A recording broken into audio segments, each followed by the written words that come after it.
Well, hi, Reach PC friends. I'm here today with Isaac Chua, who is a wonderful colleague that I've known for quite some time, but also the lead palliative care clinician at the Dana-Farber.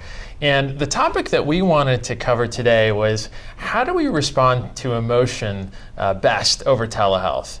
And Isaac, I know like a lot of sites, as they're doing more telehealth calls, this has kind of come up as an issue. And it sounded like you had an example of that where there was a particular challenge on one of your first telehealth visits. Is that right? Absolutely.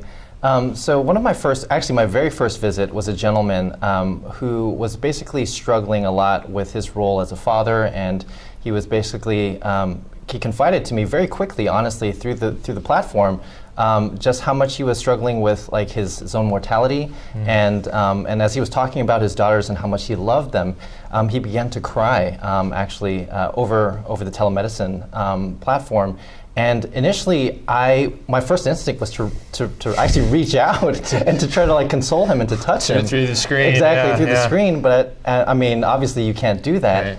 And so what I ended up doing was I just sat there and I tried to be present and to pay attention and to be there with him.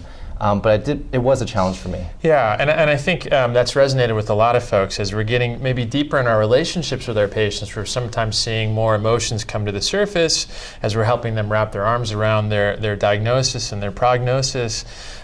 So as you had that experience, and I know you've had time to sort of think about it, and maybe talk to some folks about some strategies, and I know you mentioned some what I thought were really great strategies. Would you mind sharing them with our friends? Absolutely. So this kind of goes back to my training here at MGH, actually. It's a technique that we use very commonly. It's called a complex reflection. So complex reflection would be when someone is, lamenting their struggles with their own mortality and maybe just mentioning like the relationships with their children, how much they love them. You can just reflect back to them and say something like, man, it sounds like it's been really hard for you. I see that you're really struggling with everything that you're dealing with right now.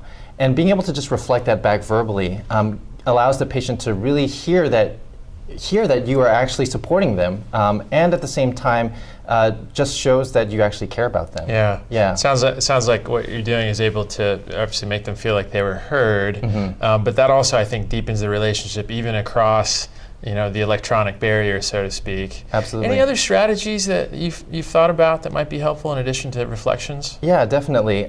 So I think the other strategy that really I have to thank James Tulsky for this is using the I wish statement.